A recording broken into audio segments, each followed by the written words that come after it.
Hey everyone. Tonight we plunge into a sea of shattered walls and frozen corpses, where the air itself feels like shards of ice slicing your lungs. You won't hear heroic trumpet calls here, only the crack of distant shells tearing open the night, the wet thud of a body sliding off a broken beam, and the low moan of men too starved to cry out. This isn't about textbook tactics. It's about the relentless grind of Stalingrad's frozen hell, where hunger gnaws your bones raw, artillery fire turns buildings to ash, and every step could be your last. If you crave unflinching tales of humanity at its breaking point, hit like and subscribe. And in the comments, let me know where are you watching from, and what memory of sheer winter terror still haunts you now. Steel yourself against the cold glow of your screen and follow me into the city of ghosts. You remember the summer of '41, a time when the world seemed to unfurl before you like a crisp, new map. Operation Barbarossa, they called it.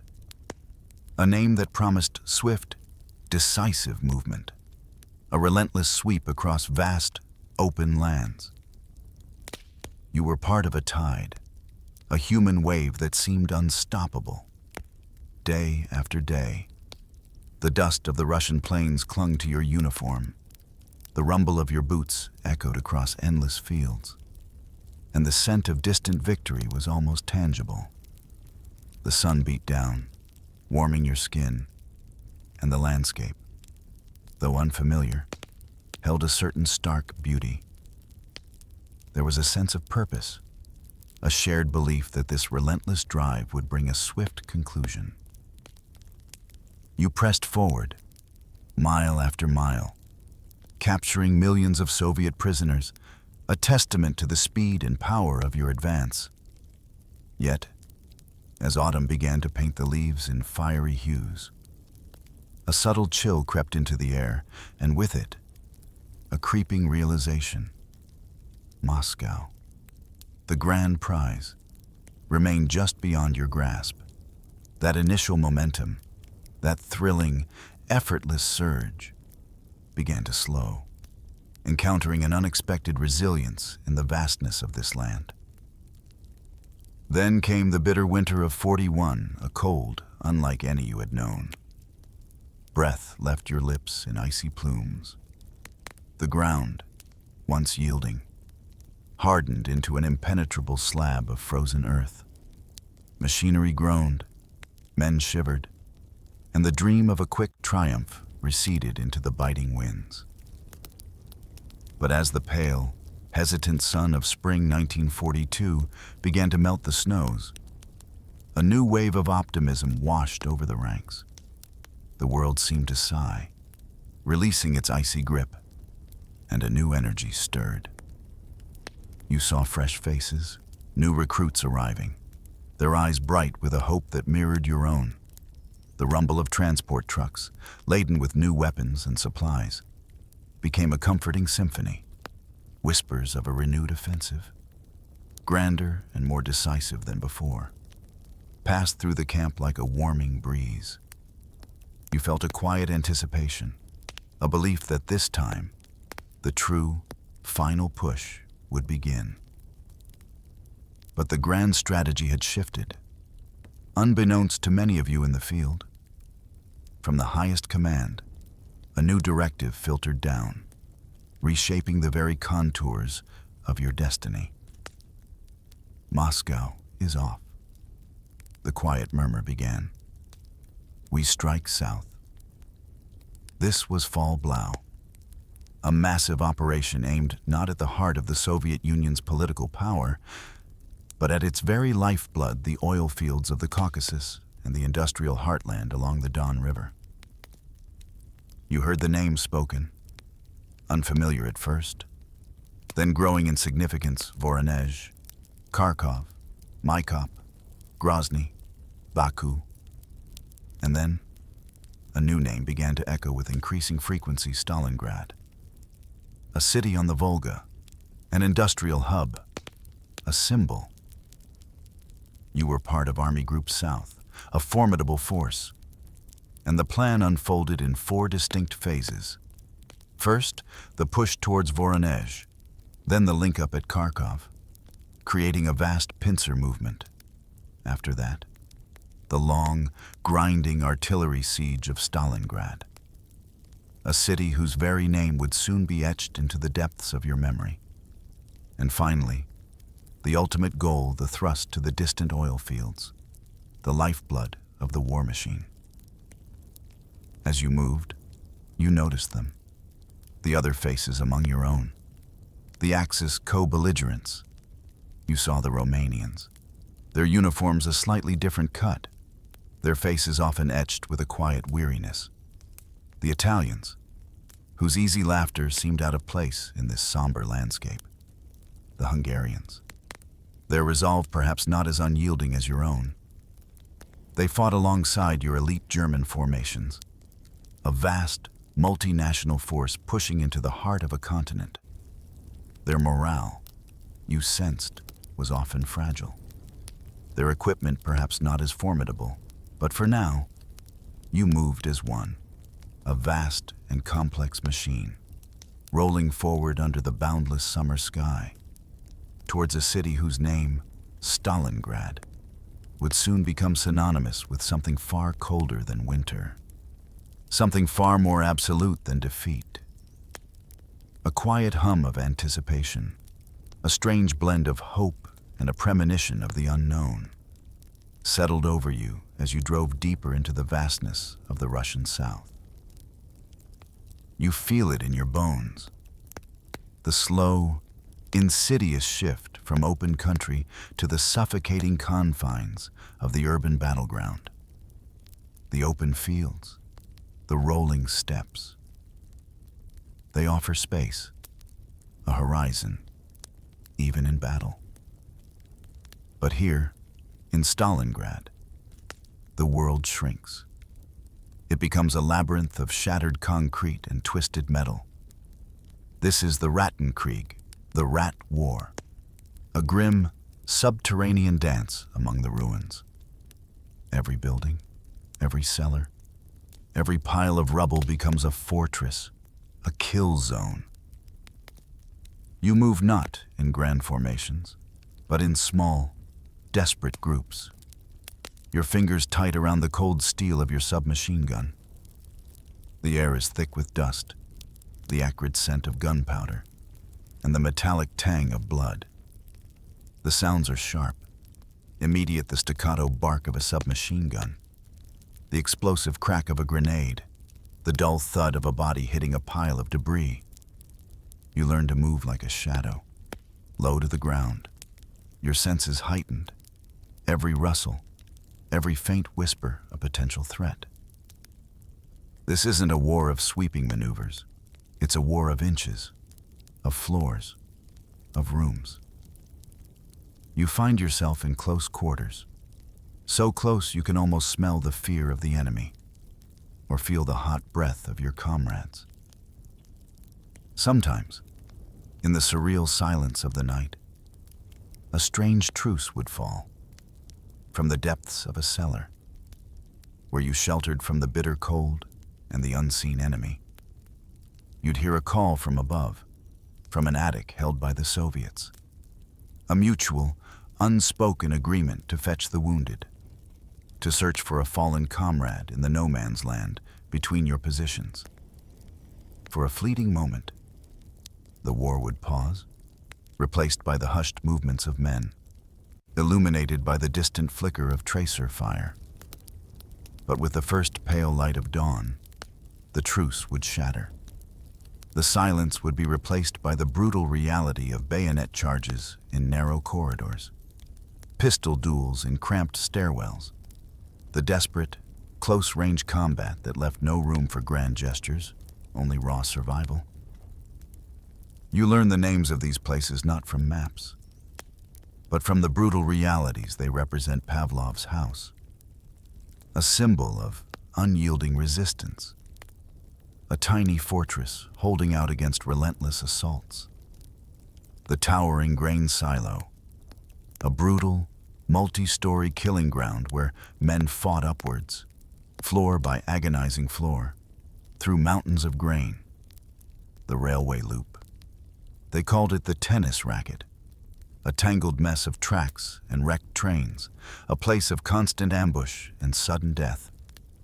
And then, the industrial behemoths, the Red October steelworks, a skeletal ruin of immense furnaces and twisted girders, echoing with the screams of battle.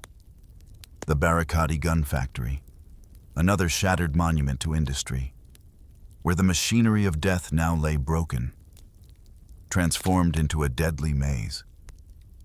These weren't just buildings.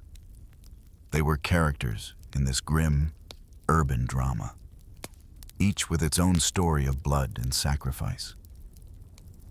Every ruined block became a fortress, every pile of rubble a strategic point.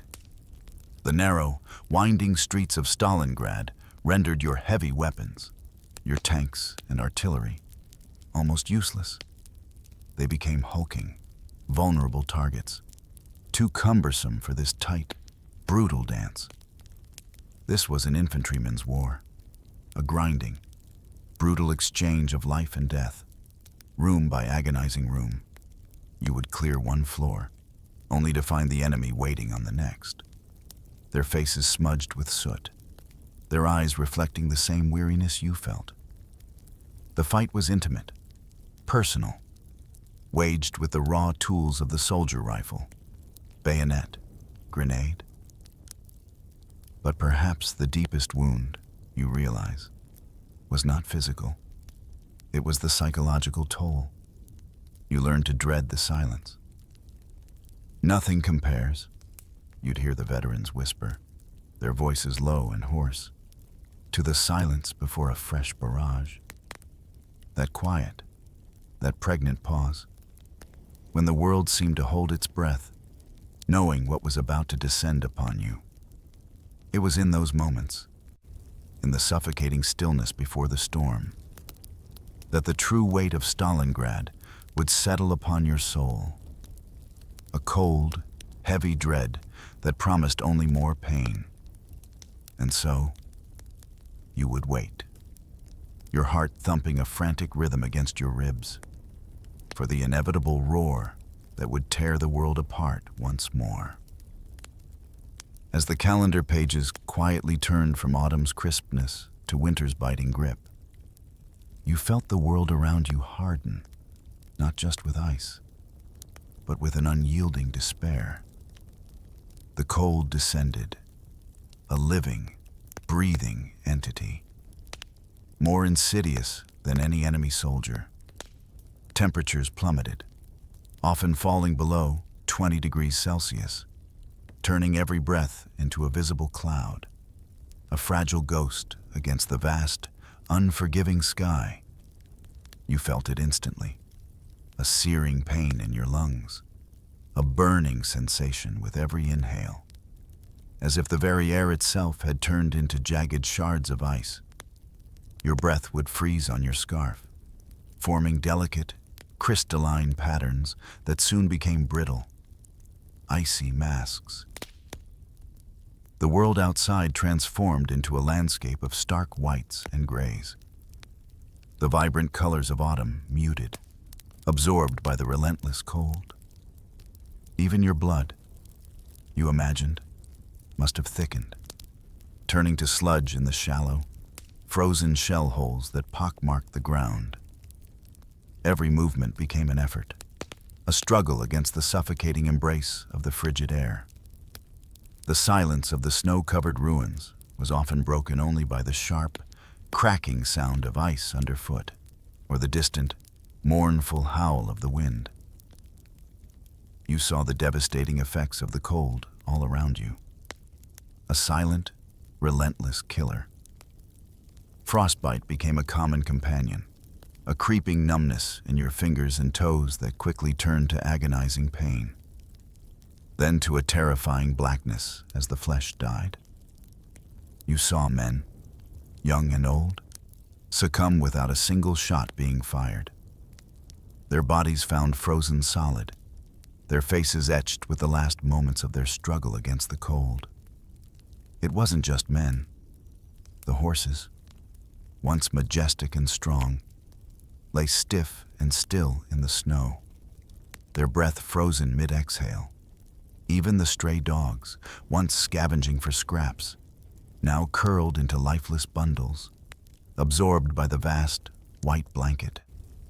This silent, invisible enemy was as potent as any artillery barrage, slowly, inexorably, tightening its grip around your throat. The search for warmth became an obsession, a primal instinct. You learned to dig, to burrow, to create any makeshift shelter that might offer a momentary respite from the relentless chill. You saw men digging bunkers beneath frozen tram rails, their hands raw and bleeding from the effort, clawing at the unyielding ground. Others sought refuge in the massive, dark sewer pipes, some stretching for over 300 meters, their dank, chilling confines offering a false sense of security. Or you'd huddle beneath freight cars, the metallic chill seeping into your bones, but at least providing a barrier against the biting wind. These were not homes, not even temporary shelters in the true sense, but mere pockets of relative stillness, offering a fleeting illusion of safety from the crushing weight of the elements. Firewood, that most basic necessity, became a commodity more precious than gold. There was simply no fuel for your makeshift stoves, no warmth to be found. The city, once teeming with life and resources, was now a desolate wasteland, picked clean of anything that could burn. The occasional sight of a stove-heated car, a rare luxury for higher-ranking officers, would fill you with a deep, aching envy, a longing for just a moment of that blessed warmth. You learned to live with the constant, gnawing chill, a dull ache that never truly left you. This wasn't just physical discomfort. It was a profound mental strain, a slow erosion of your will. You understood the grim exchange, the quiet desperation that settled in your heart. You barter your last warmth for a crust of bread, a trade of vital energy for fleeting sustenance, a testament to the desperate choices you were forced to make in this frozen, unforgiving hell. The cold seeped not only into your bones, but into your very soul, leaving you hollowed out, waiting for an end you could not foresee. You remember the strange, unsettling calm that preceded the storm, a stillness that felt heavier than usual, even for the besieged city. It was the 19th and 20th of November, 1942. A quiet anxiety had begun to settle over your sector, a whisper of unease carried on the frigid wind. You heard the distant sounds, not quite distinct, but enough to prickle the hairs on your neck. Then, the grim news began to filter through, a chilling confirmation of your unspoken fears. The Romanian lines, stretched thin and ill-equipped on your flanks, had collapsed. The Soviet Uranus offensive, a massive, coordinated strike, had broken through with terrifying ease. It felt like a sudden, violent tearing of the fabric of your world, a vulnerability exposed where you had believed there was a shield. You were accustomed to the direct, frontal assaults. But this was different. A threat that circled, that sought to cut you off from behind. The first tangible warnings were subtle, almost ghostly. Reconnaissance flights, braving the hostile skies, began to report back, their voices tight with urgency over the crackling radios. You heard snippets of their observations factories in the distance, ablaze, their fires casting an eerie glow against the low, heavy clouds. Columns of enemy vehicles, stretching for miles, on the move, relentless, like a dark, unstoppable river. These were not the sporadic attacks you had grown used to. This was a coordinated surge, a massive movement of forces far beyond what you had anticipated. A cold dread began to seep into your heart, a premonition of something terrible, something that threatened to envelop you entirely. For a brief, desperate time, your German outposts, the small, isolated positions that guarded the outer perimeter, held their ground with grim determination. They were reinforced battalions, armed with anti-tank guns, dug in as best they could in the frozen earth. You heard the sounds of their valiant, doomed struggle, the thunder of artillery, the persistent chatter of machine guns, the desperate, defiant shouts. They managed to stave off some of the local penetrations, creating momentary traps for the advancing Soviets, buying precious, fleeting hours. But it was a delaying action, a final, futile attempt to push back an inevitable tide.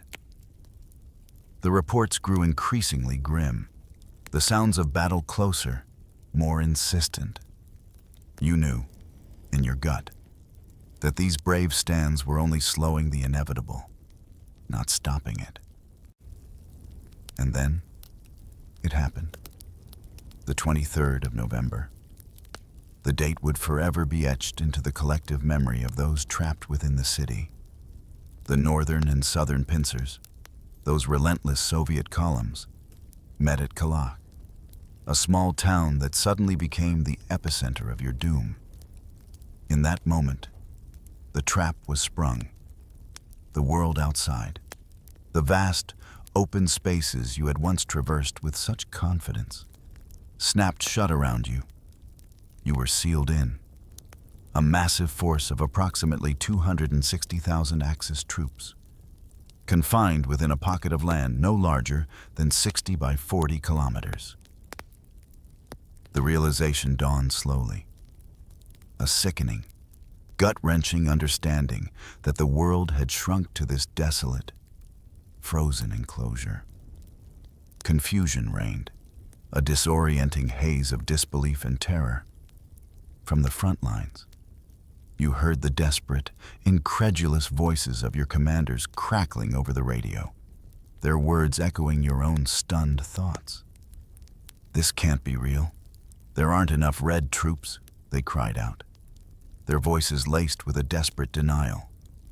It seemed impossible, illogical, that such a vast army could have appeared from nowhere, encircling you so completely. You looked at the faces around you, seeing the same bewildered questions in their eyes. How could this have happened? How could the enemy have achieved such a stunning, overwhelming feat? The air itself seemed to vibrate with a silent, collective scream of disbelief. You were trapped, truly trapped. The vastness of Russia having finally closed its iron fist around you, leaving you alone in a desolate, frozen pocket, where the only certainty was the bitter cold and the unseen enemy that now surrounded you on all sides. The noose had tightened, and you felt its chilling embrace.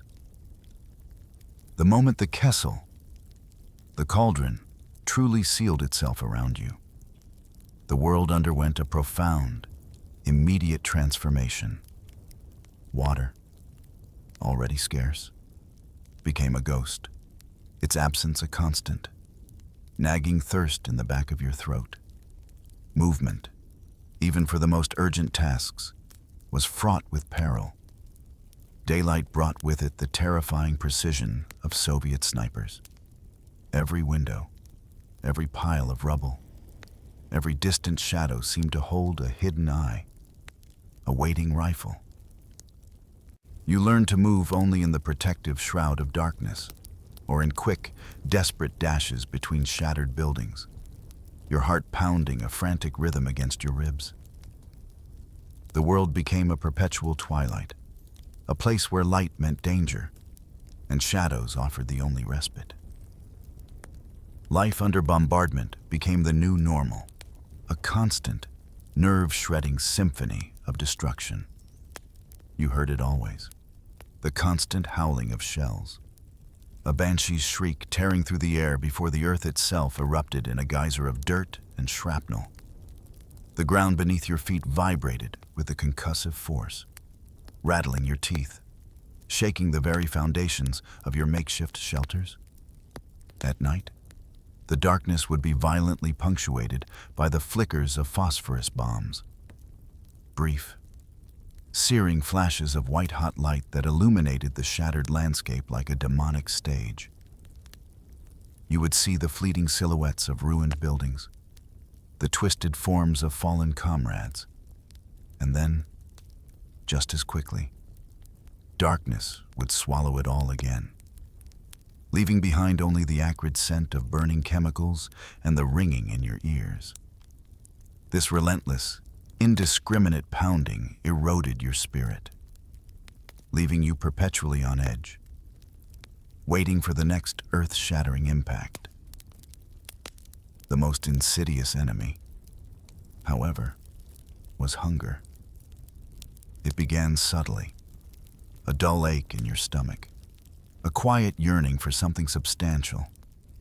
Then it grew, becoming a constant, gnawing pain that dominated every waking thought.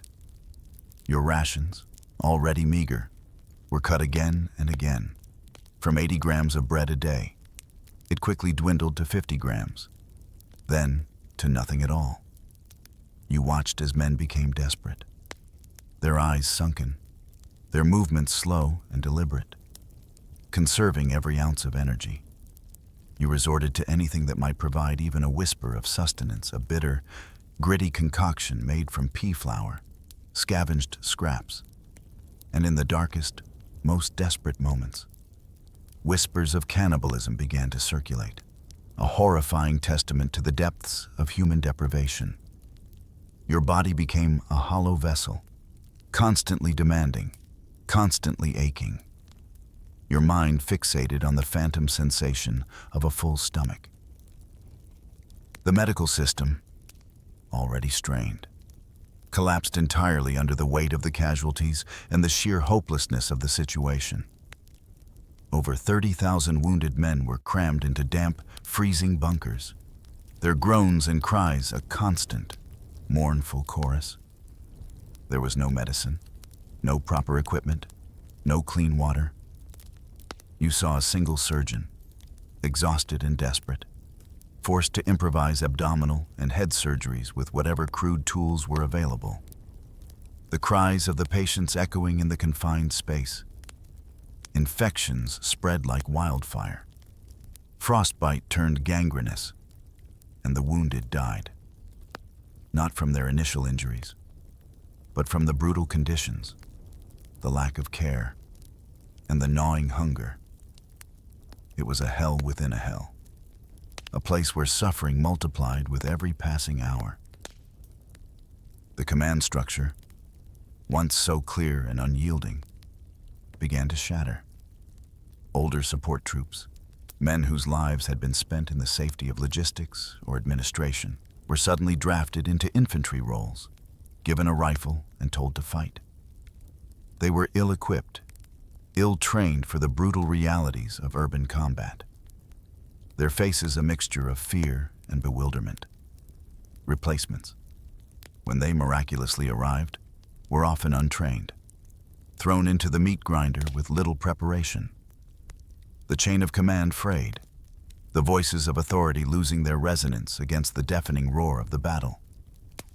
You saw the growing despair in the eyes of your officers, the quiet resignation as they faced the impossible task of leading men who were starving, freezing, and dying, trapped in a shrinking pocket, with no hope of escape. The Kessel had truly become a cage, and you were its captive, witnessing the slow, agonizing disintegration of everything you had known. You feel the weight of it, the chilling certainty that your fate is being decided not by the desperate reality on the ground, but by distant voices, by a mind far removed from the cold, the hunger, the relentless bombardment. It began with Hitler's hedgehog position decree, a chilling command that reverberated through the frozen airwaves. General Paulus, your commander, had made repeated, desperate pleas, his voice strained with the urgency of your predicament. He had begged for the freedom to maneuver, to break out of this suffocating trap, to save the men under his command. But each plea was met with an unyielding refusal. The order from the Führer was absolute. Stand fast. There would be no retreat, no breakout, no escape. You were to hold your ground, like a hedgehog bristling its spines, a defiant, unmoving presence in the face of overwhelming odds. It was an order rooted in ideology, not in tactical reality, and you felt its crushing burden. Then, in a bitter, almost cruel irony, came the news of Paulus's promotion to Field Marshal. You heard the whispers, saw the grim smiles. It was an honor, perhaps, but one bestowed on a man condemned. A golden chain forged around his neck. The elevation felt hollow. A desperate attempt to shore up morale, to demand continued sacrifice from a man who now carried the weight of hundreds of thousands of lives on his shoulders, all while being denied the means to save them. The moral dilemma must have been agonizing. A silent battle raging within him, obedience to the Führer, or the desperate human urge to preserve the lives of his men. You could only imagine the torment, the silent screams of a commander trapped between an impossible order and the grim reality of his dying army. There were whispers, of course, of failed breakout plans, tantalizing glimpses of a different fate that might have been. You heard the hushed instructions, the orders to destroy non-essentials, to lighten your loads, to prepare for a westward push that would tear you free from the Soviet embrace. A flicker of hope, brief and fragile, would ignite in your starved eyes. You would strip away what little you had, making ready for a desperate charge. But then, the orders would change, reversed by a higher command, or simply fade into silence. The westward push never came. You were forced back, retreating into the very same demolished positions you had momentarily evacuated, back into the familiar landscape of rubble and death. Each false hope was a deeper cut, each reversal a heavier blow to your already fragile morale. The mental anguish you sensed was not limited to Paulus. Your junior officers, the men who fought alongside you, shared the burden of this impossible situation. They were torn, caught between the sacred duty of obeying the Führer's direct orders and the stark, agonizing reality of saving their men's lives.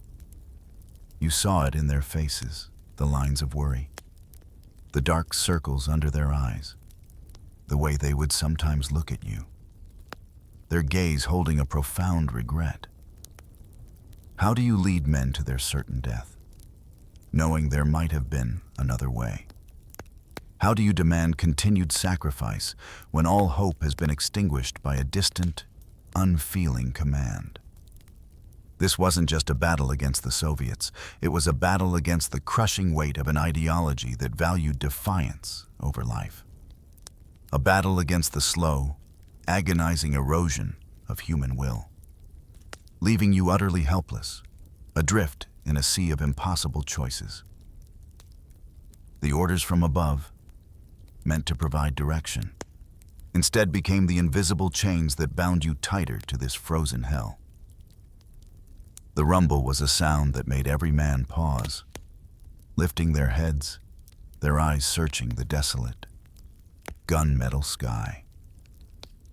It was the sound of the Ju-52 transport planes, a fragile lifeline attempting to pierce the impenetrable Soviet ring.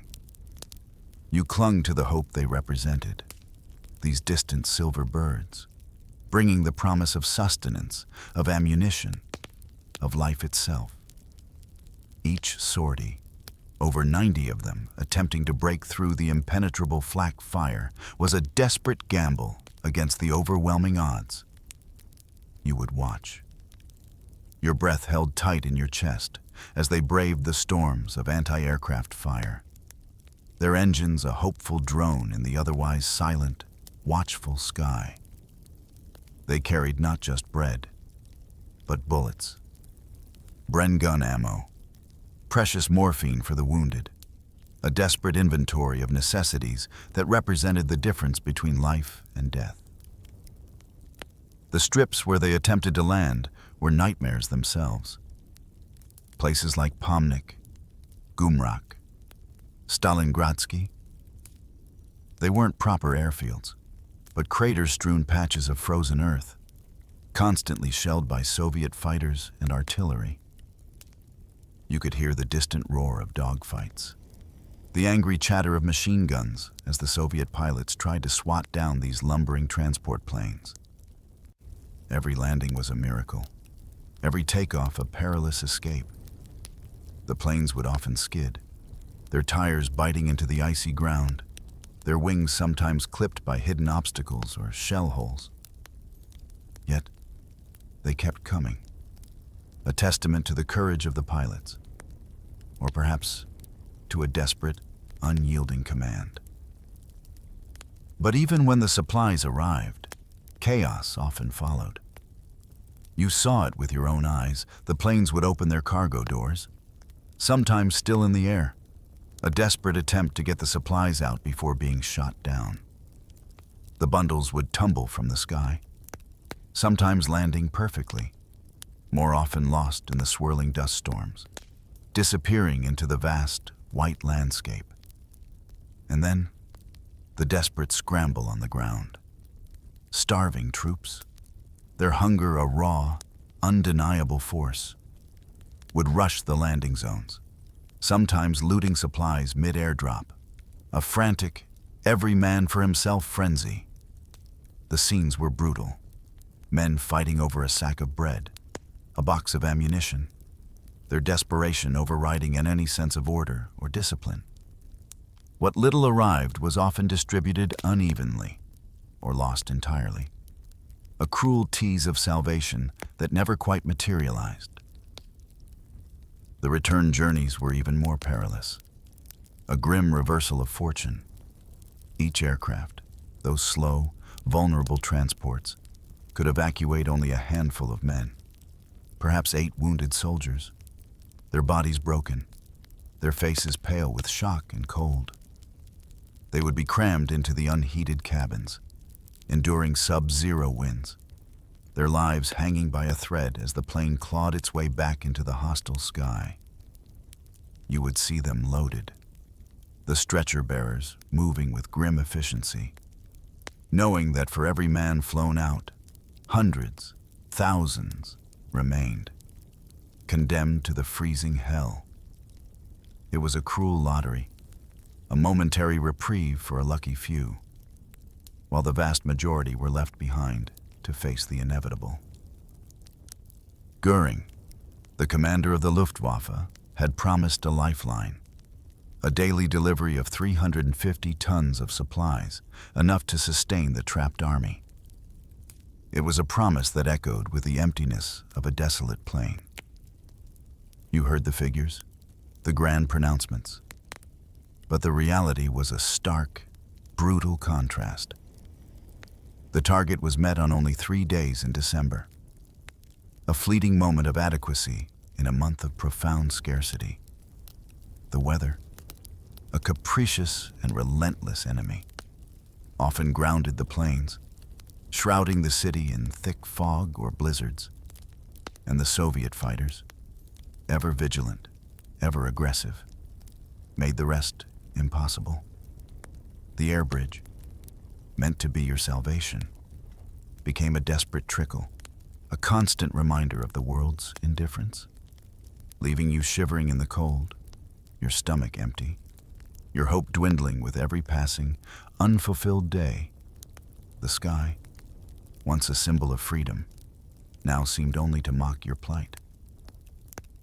You remember the biting cold of Christmas Eve, 1942, a stark contrast to the warmth and light of every Christmas you had ever known. Yet, in the heart of this frozen hell, a fragile flicker of humanity managed to ignite. On a frozen platform, amidst the skeletal remains of what was once a bustling railway station, a spontaneous Christmas tree appeared.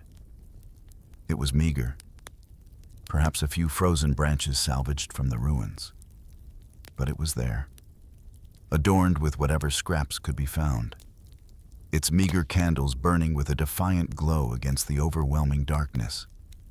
Around it, a quiet gathering formed a mix of wounded men, their bandages stark against their pale faces, and unwounded soldiers, their uniforms caked with mud and dust. In hushed, cracked voices, you heard the familiar melody of Silent Night rise into the freezing air.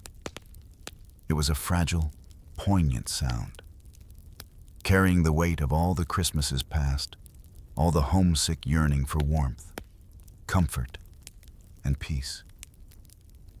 For a brief, precious moment, hope flickered, a tiny ember in the concrete shell of Stalingrad. It was a glimpse of something pure, something untouched by the brutality of war. You felt a shared sense of humanity, a quiet communion with the men around you, strangers bound by an unbearable common experience. The faint light of the candles reflected in their eyes, mirroring your own profound longing for a life that seemed impossibly far away. But as quickly as it came, the moment receded. With the first pale light of dawn, the bombardment began anew, tearing through the fragile peace, dragging you back into the brutal reality of the Kessel. The dream dissolved, leaving behind only the cold, the hunger, and the persistent roar of the artillery. Your thoughts drifted, unbidden, to home.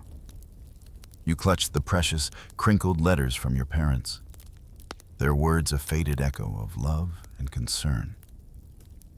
You imagined the warmth of your pipe smoke parlor, the gentle comfort of a familiar armchair, the scent of wood smoke and baking bread. You closed your eyes and saw the faces of loved ones, their smiles bright, their laughter clear. These were not mere memories. They were vital lifelines, fragile anchors in a world that sought to strip away every shred of comfort and familiarity. They were dreams that offered a momentary escape, a fleeting glimpse of a world that still existed, far beyond the reach of the bombs and the cold.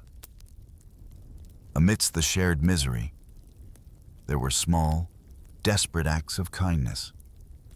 A comrade might offer you a Christmas tree, a cotton swab soaked in precious morphine, a brief oblivion from the agony of a wound, a narcotic gift in a world devoid of comfort. You might receive a sliver of a half bar of chocolate, its taste a sudden explosion of sweetness, a reminder of forgotten luxuries, perhaps a sip of champagne, salvaged from some shattered cellar, its bubbles a fleeting, surreal contrast to the grit and grime that coated your tongue. These were not generous gifts. They were tokens of desperate compassion, shared among men who knew they might not see another dawn. Each offering was a silent acknowledgement of the suffering, a fragile bond forged in the crucible of shared pain. And in the depths of your heart, a grim, undeniable knowledge began to settle. You understood that the relief efforts, the grand promises from distant commanders, were stalling. The air bridge was failing. The outside world was not coming for you, not truly. This wasn't a temporary hardship. This was a descent into the inevitable. The silent songs of Christmas Eve faded into the roar of the guns. and the fragile hope extinguished itself in the biting winds. You were left with only the cold, the hunger, and the stark, unwavering certainty that you were utterly, terrifyingly alone. The city had become your tomb, and Christmas, a bitter reminder of all that had been lost and all that was yet to come. The new year, 1943, brought not a fresh start, but a renewed, crushing offensive. You felt the earth tremble with the Soviet ring of steel offensives, a relentless, tightening grip around your shrinking pocket. The sounds of battle, once omnipresent, now grew even more deafening, more insistent. The perimeter, once vast, was now a fraction of its size, shrinking with every agonizing hour. You could feel the walls closing in, the pressure mounting, as if the entire weight of the Soviet army was pressing down upon you. There was no room left to maneuver, no space left to breathe. The most terrifying silence, you realized, was not the quiet before a barrage, but the quiet of your own weapons, ammunition, the very lifeblood of your defense, began to run out. Your anti-tank guns, once formidable, stood silent, their barrels cold and useless. The artillery, your mighty voice in the battle, fell silent, piece by agonizing piece. The thunder that had been your constant companion, your only means of striking back, faded into a terrifying absence. All that remained were hand grenades, pathetic pebbles against a landslide, and the cold steel of your bayonet, a grim, intimate tool for a desperate, final stand.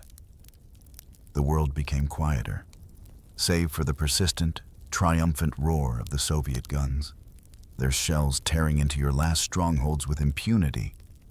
You were defenseless, awaiting the inevitable. Then came the radio calls, desperate and fraught with a strange mixture of hope and resignation.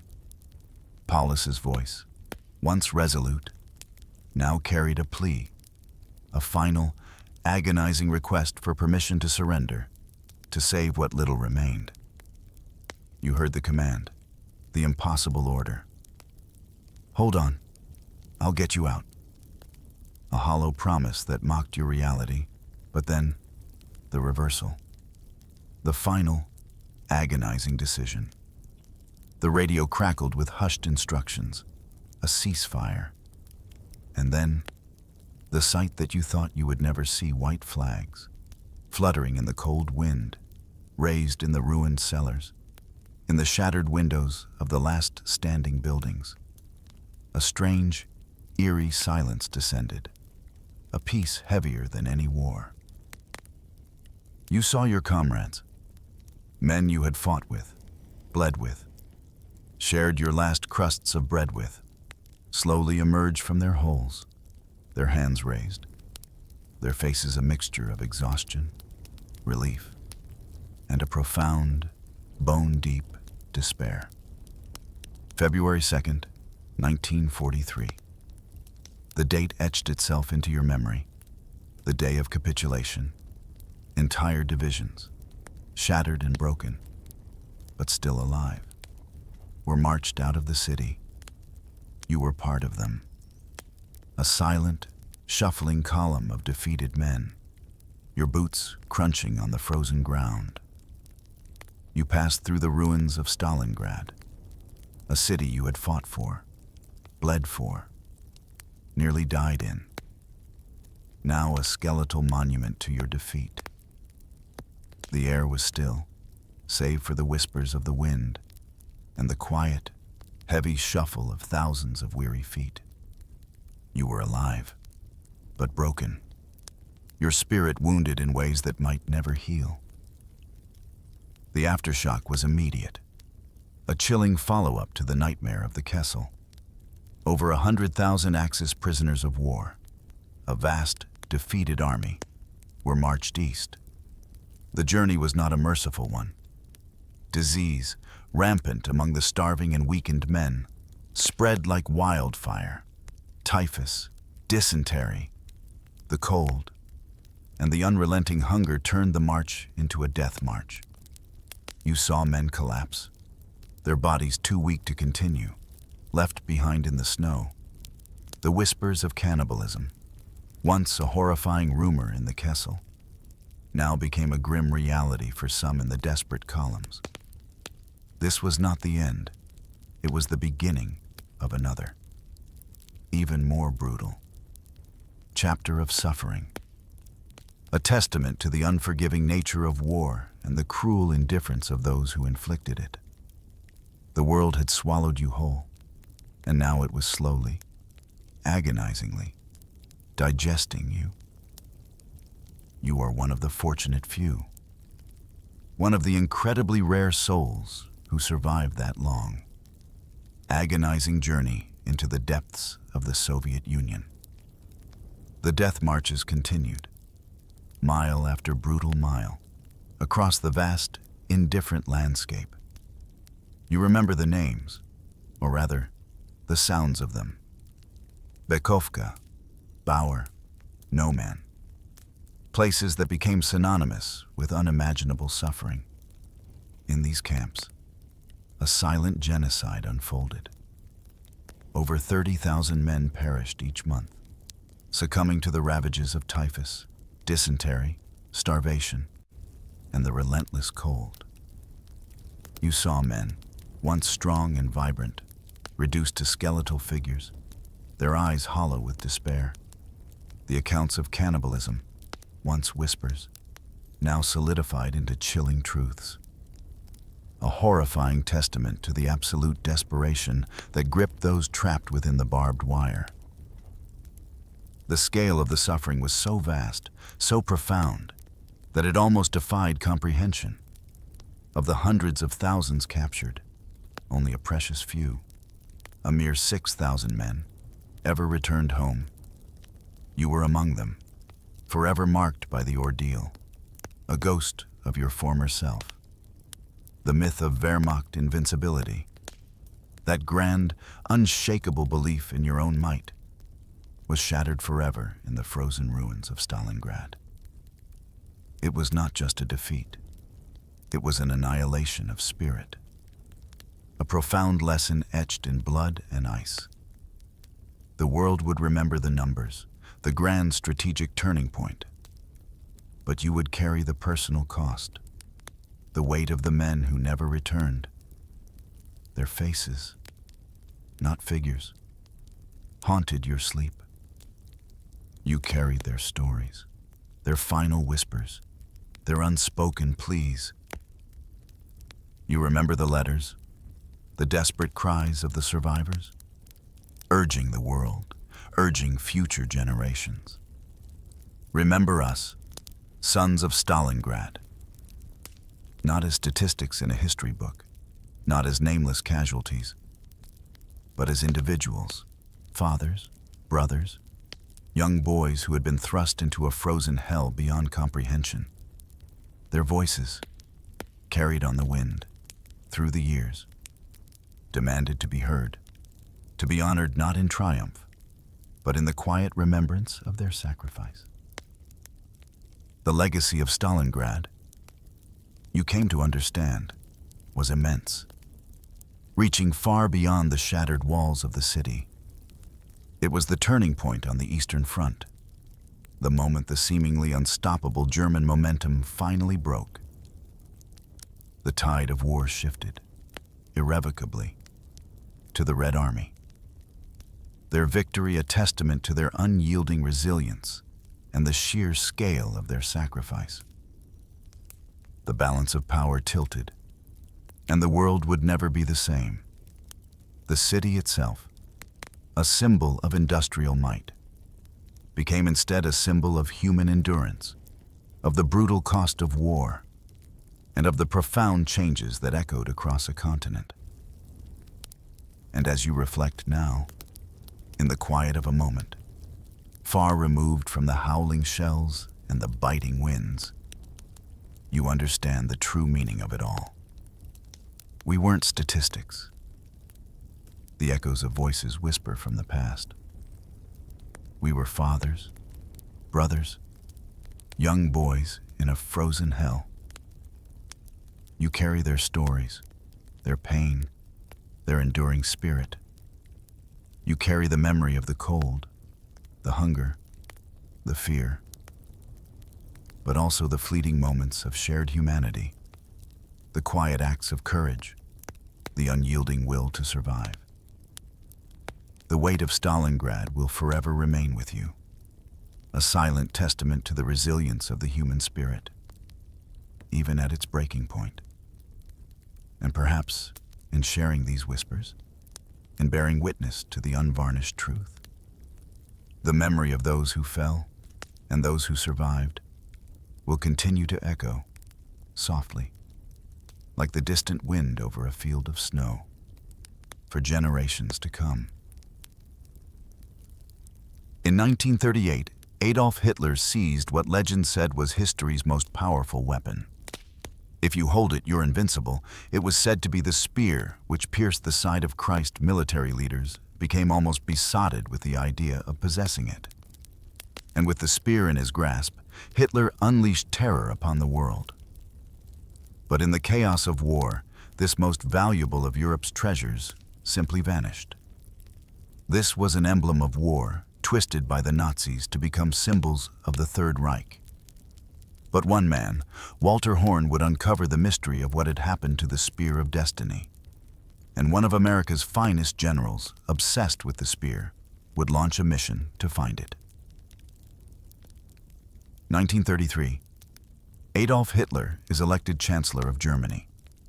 Hitler was by no means a normal person to be leading a country in the middle of Europe, in the middle of the 20th century, and especially one the size of Germany. He was a very embittered, lonely, twisted, abnormal individual who had an enormous amount of drive and this famous will to power him. And that's what really, spurred him on. He is desperate to be the all-powerful leader of the German people and create a new Germanic empire. The trouble is, he had won less than half of the popular vote. His grip on power was nothing like as strong as many people think. I mean, after all, most people hadn't voted for Hitler. The country is divided, and to realize his dreams, he will need to unite it. Germany was, until just a few years before, in real terms, just a collection of very, very small states. You've got people in, all up near the Danish border, and you've got people all the way down near Munich and as far east into what would now be part of Poland. So, how do you unify these people? Hitler encourages the Germans to look to what he says is their past. He wants to portray himself as a man who will restore Germany to a time when it ruled Europe. And he wants to extend its borders to those of the greatest German empire in history, the Holy Roman Empire, the Holy Roman Empire was first created by Charlemagne Charles the Great, the Germanic king of the Franks, in 800 AD. Its purpose to spread Christianity through all of Europe for 1,000 years. It dominated the continent at its height, stretching from the North Sea to the Mediterranean and ruling over what is now Germany and much of Austria, Poland, Italy, and France. Now Hitler wanted to create an even greater empire in his own image. A 1,000-year Nazi Reich with himself at its head. He wasn't the type of person who would like to cut deals and engage in the art of statesmanship or diplomacy. This is a man who just wanted to drive things forward the way he saw the world should be in his eyes. But Hitler's difficulty is that there is nothing imperial about him as the son of a working-class Austrian civil servant. It is not enough to simply proclaim himself the German Führer. He needs to look like one. He needed to try and assimilate some of the trappings of power and the type of trappings that would be suitable for someone who is ruling a kingdom in the middle of Europe. And of course, what's he going to do? He's going to look back to history to find these things. He decided that to be an emperor, he would need the possessions of an emperor. Hitler was looking for an emblem that would underpin his claim to be leading the German people back to a new era. What do we need? Well, we need various items that are associated with other people in power. The Holy Roman emperors had held crown jewels as symbols of their authority. An imperial crown, a scepter, and an orb. But of all these symbols of past German glory, one is more important than all the others. It looks like a simple Roman spearhead. It is the Spear of Destiny. The Spear of Destiny was said to be none other than the spear that had pierced the side of Jesus Christ as he hung on the cross. The myth said that it was wielded by a Roman centurion, called Longinus, as the legend is told. Longinus was a Roman centurion who'd served Pilate faithfully, and it got cataracts. He was going blind, and Pilate pulled him out of the ranks because he was no longer of service as a fighter, and gave him relative easy duty, you at Mount Calvary, you know, making sure the crucifixions went off as planned and didn't require a lot of fighting, didn't require great eyesight. The Bible says that this centurion, when inspecting the crucified men, was unsure if Jesus had died, so he thrust his spear into Christ's sight. Blood allegedly dripped down the side of the spear into Longinus's eyes. He was cured of cataracts. He was cured of his blindness. He had a vision of the future. He had a vision of Jesus as the Messiah. Longinus was converted instantly, as Christianity spreads throughout the world. Longinus' spear, touched by the Son of God, became a revered holy relic. The spear was passed down first through a succession of Roman emperors, and then to Charlemagne. Charlemagne carries it into battle. He's invincible. As long as it's in his hands, it becomes known as a talisman. For conquerors, for military force, it is a military image that it has of vanquishing foes. Such was its mystique that every Holy Roman emperor after Charlemagne wanted to possess it. It became a symbol of their authority. The spear, at a very early point in history, is a reflection of power, of strength. Legend says that whoever held the spear would be undefeated in battle. So not only do you get a sense of whoever has this is the true world monarch because he has it, but if you hold it, you're invincible. It was clear why Hitler wanted it, but he didn't have it.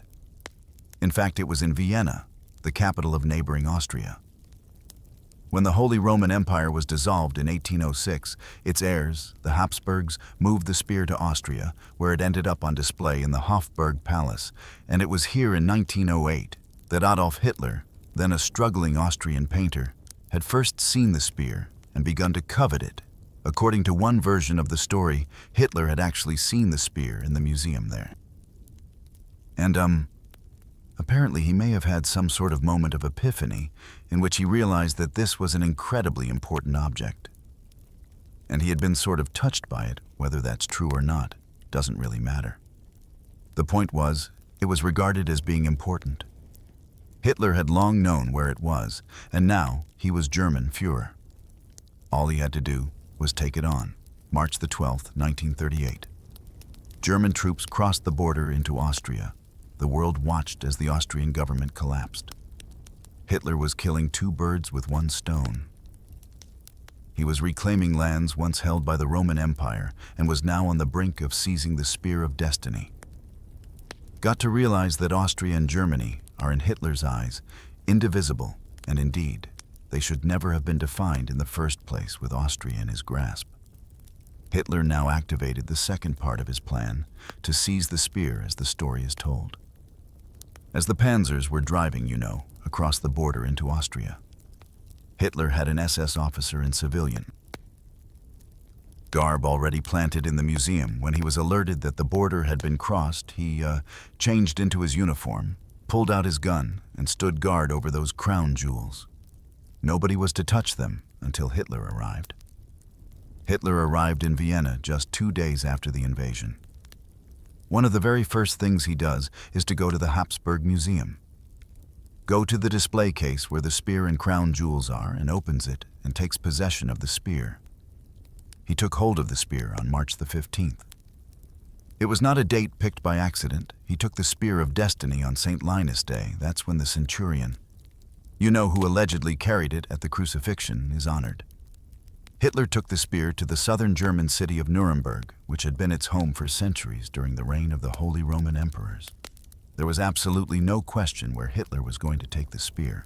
once he absconded with it from Austria, was going to take it back to Nuremberg, back to its spiritual home. What was to be the spiritual headquarters? The spiritual capital of Nazism, of the 1,000-year Reich, taking his lead from the Holy Roman Empire. Hitler had decided to place Nuremberg at the center of his new Nazi Reich. Berlin is the brain. Nuremberg is the heart. Here he had built vast parade grounds, holding hundreds of thousands of spectators. He staged enormous rallies, showcasing German military might.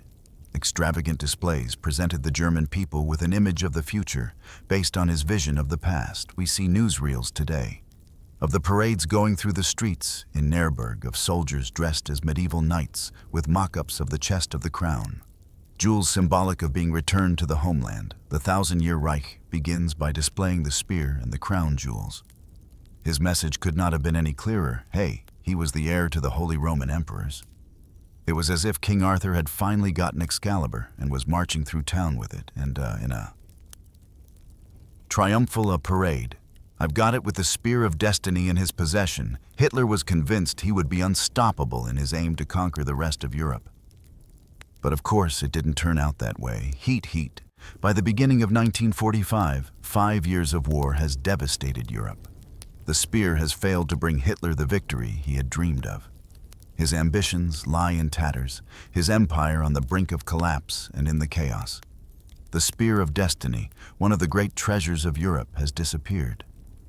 But on an American army base in Belgium, pure luck will allow one man to track it down. Walter Horn is a lieutenant in the U.S. Third Army, his mission to interrogate German prisoners of war. Horn is no ordinary American GI. For one thing, he's German, and 10 years earlier he had narrowly escaped the clutches of the SS in the 1930s. Horn was at university in Heidelberg, southwest Germany. His passion art history, his specialty, was the relics of the Holy Roman Empire. He was an art history major who just had the misfortune to get his doctoral degree in 1933. Just as Adolf Hitler had come to power as a historian, Horn found himself being sucked into Hitler's obsession with proving the superiority of the German race. He was invited to join a special unit of the SS.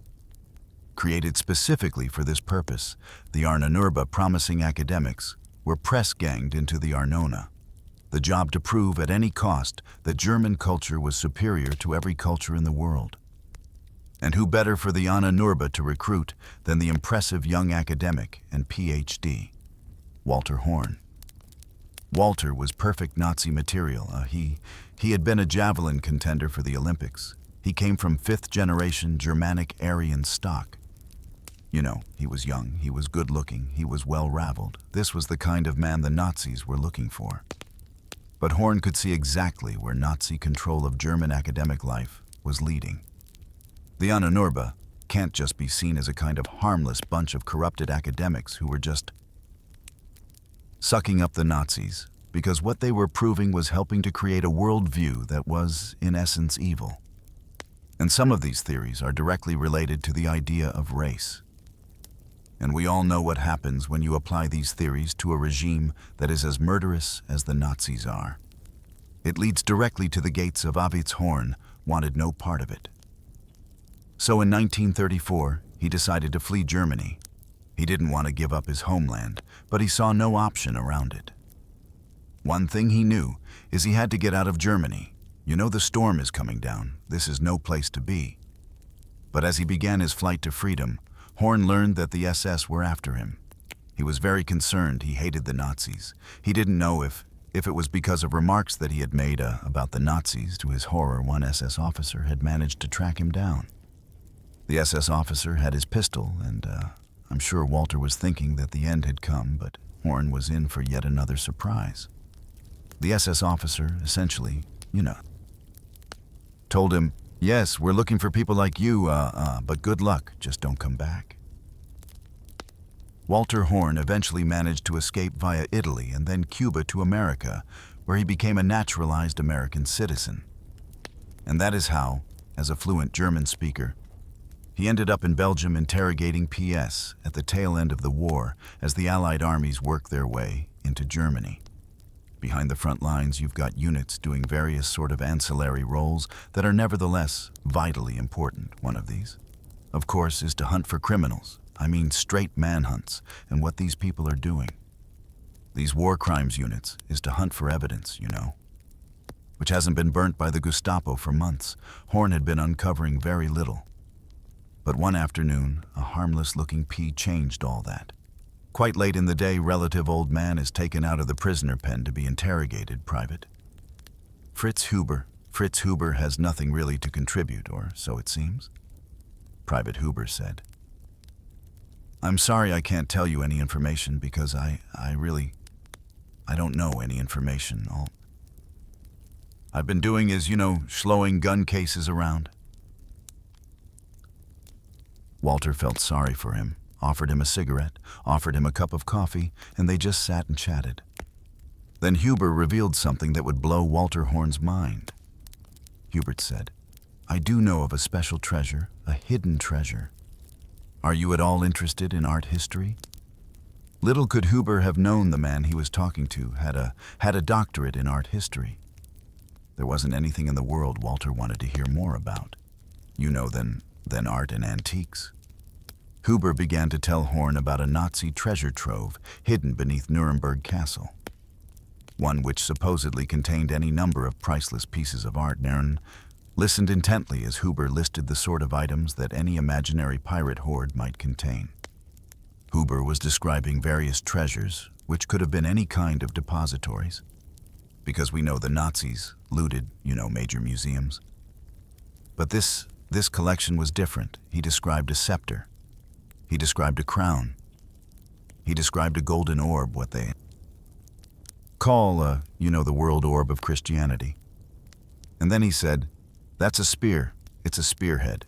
Roman spearhead." And of course, Walter knew instantly the collection. There was no question what it was he was describing. The crown jewels of the Holy Roman Empire and the Spear of Destiny. Horn pushed Cuba for every detail and was amazed to find out the lengths that the Nazis had gone to protect the Spear of Destiny. Huber said his father had been hired by the head of the Nazi SS, Heinrich Himmler, to install a ventilation system in a hidden vault beneath Nuremberg Castle. And oh, by the way, my mother goes in once a week to check on the treasures that are kept in this vault. She has to check the humidity, check against insects. My mother's got to wear white gloves. And as Huber is telling this story, Walter's getting more and more interested. Huber described a network of tunnels beneath the castle, which led out to a secret entrance on the streets below.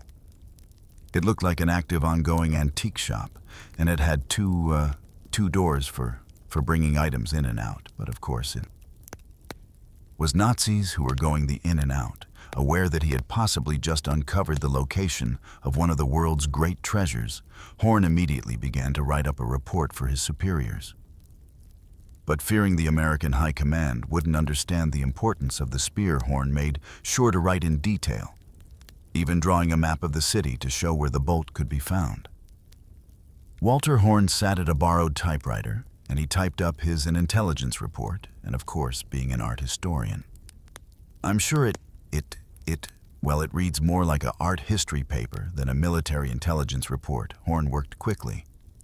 He knew the advancing Allied forces were planning a huge offensive on Nuremberg, and he feared that in the battle the spear could be destroyed. He mailed it off fully, thinking that this would be dismissed as tangential to the fighting going on.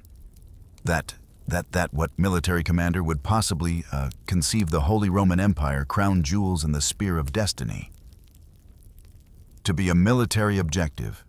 But in another amazing stroke of luck, Horn's report eventually landed on the desk of the one man who had both the power and the will to save the spear.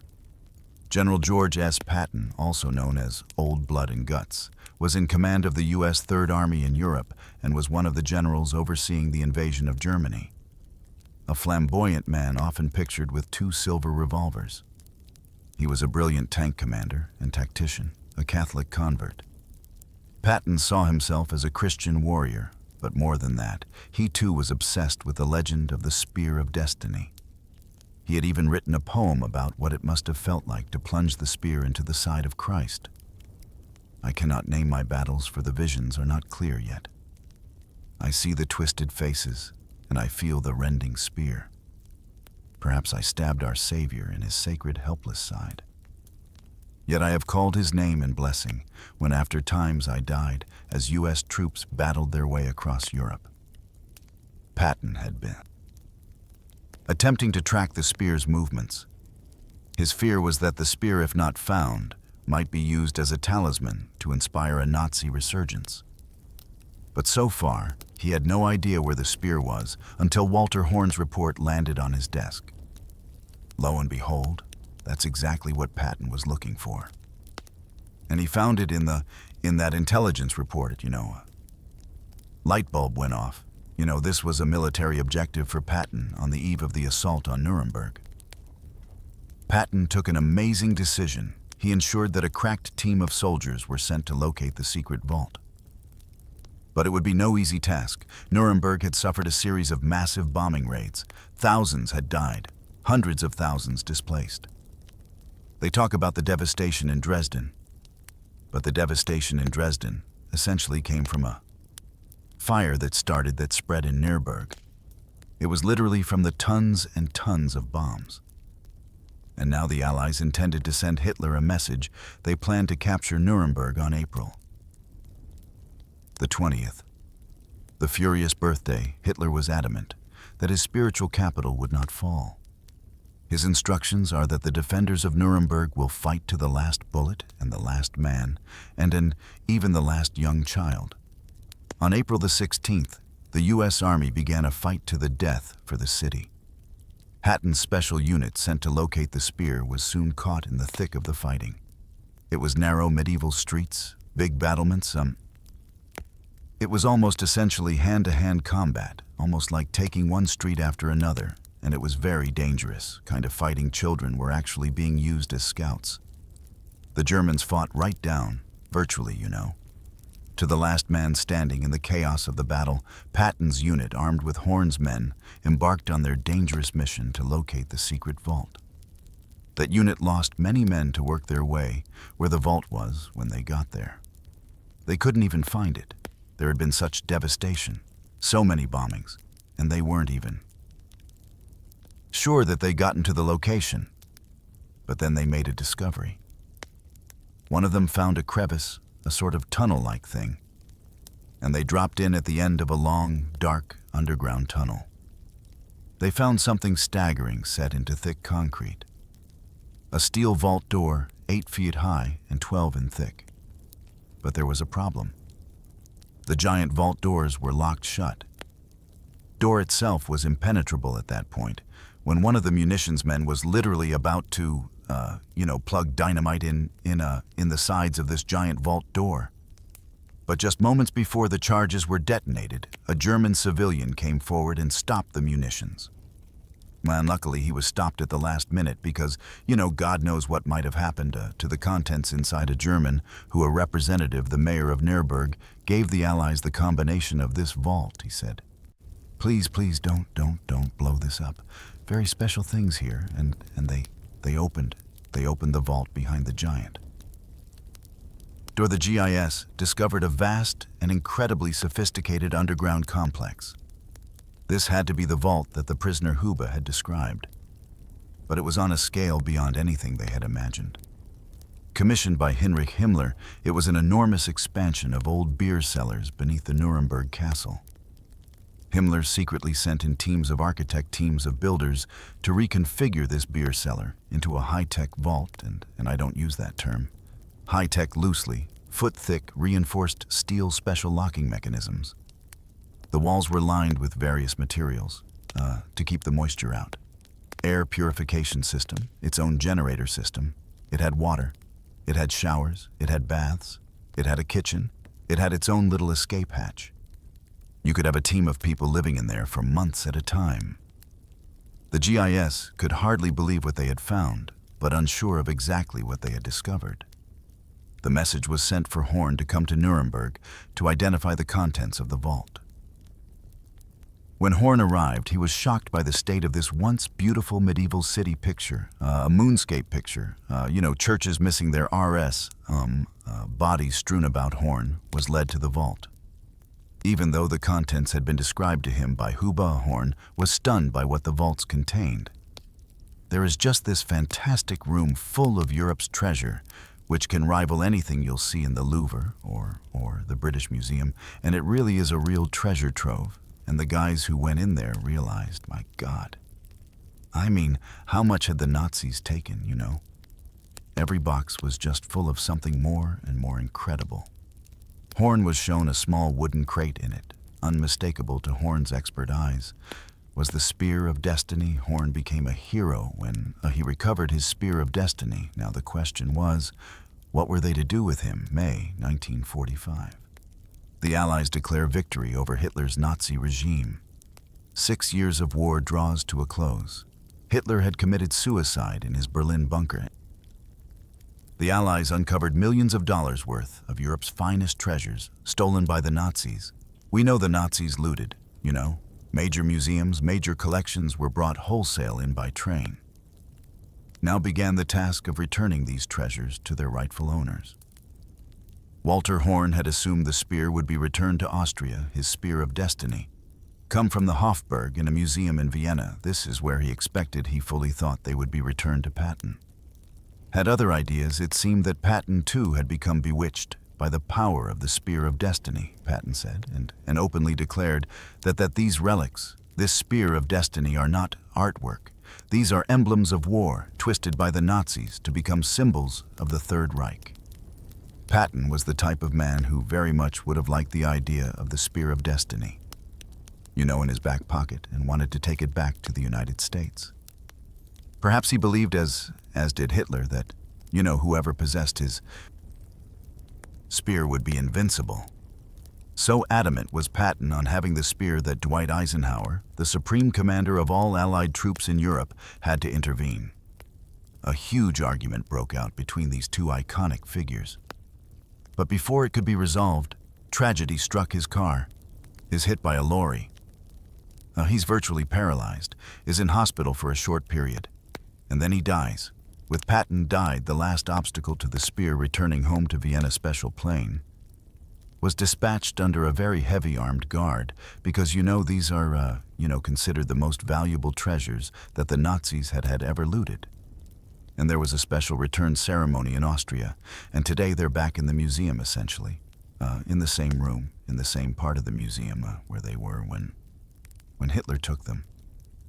But there remains one outstanding question. What was this item that Walter Horn had recovered and that so many people had fought and died for? Could it really be the spear that Charlemagne held, the very spear that pierced Christ's side? Robert Feather, a trained metallurgist, was the first person in 40 years to be allowed to examine the sphere. Scientifically, I was called in to examine the sphere because I'd had previous experience of metallurgical work on ancient artifacts. I trained as a metallurgist, and I've sort of done a lot of work in ancient metals and materials. One of the first tests he did was to see if there were traces of blood on the spear. If it were Christ's blood, it would be the most staggering discovery of all time. I took swabs of the spear just in case there was any biological material. I mean, if it's a spear, it could have had some blood on it somewhere, and the remotest chance that some of it might be Jesus's blood just occurred. So I thought better do it just in case. Is someone going to say, "Why didn't you?" But no traces of blood could be found. Next, he did a series of non-destructive tests to uncover the age of the spear. We did XRF, which is X-ray fluorescent tests. We did microscopic analysis. We did full high-hour X-ray analysis. These tests finally gave an approximate date to the spear itself, the 7th or 8th century AD. To say that it was a spear that went into the side of Jesus, I think is rather difficult, if not virtually impossible. It's impossible really to have had much contact with someone who has supposedly died 8 centuries before it was made. Science had proven that the Vienna lance was not the spear that had pierced the side of Christ. So does this mean it is worthless? had thousands of lives being risked in pursuit of nothing more than a medieval forgery. After all, one uncomfortable fact, even for Hitler, was that it wasn't the only spear claiming to be the spear of destiny. Problem with the spear is that there are quite a few of them. I think there are at least 4. There are competitor spears in different places. To the Vienna spear, there's one in Etsy in Armenia. It doesn't look very much like a spear, and it's more rather like a Roman bannerhead. But nevertheless, they revere it. And there's another one in Poland, which is almost certainly a replica, middle-aged reproduction. There's another one in St. Peter's, in the Basilica of St. Peter's, which is said to be part of the spear that pierced the side of Jesus. But it seems that the spear Hitler coveted had a value that none of the others had. We know more about the early history of the Vienna spear than any of the others, and we can trace it certainly in written record. Back to the 8th century, that date is extremely significant. It was when Charlemagne, the first Holy Roman Emperor, was rising to power.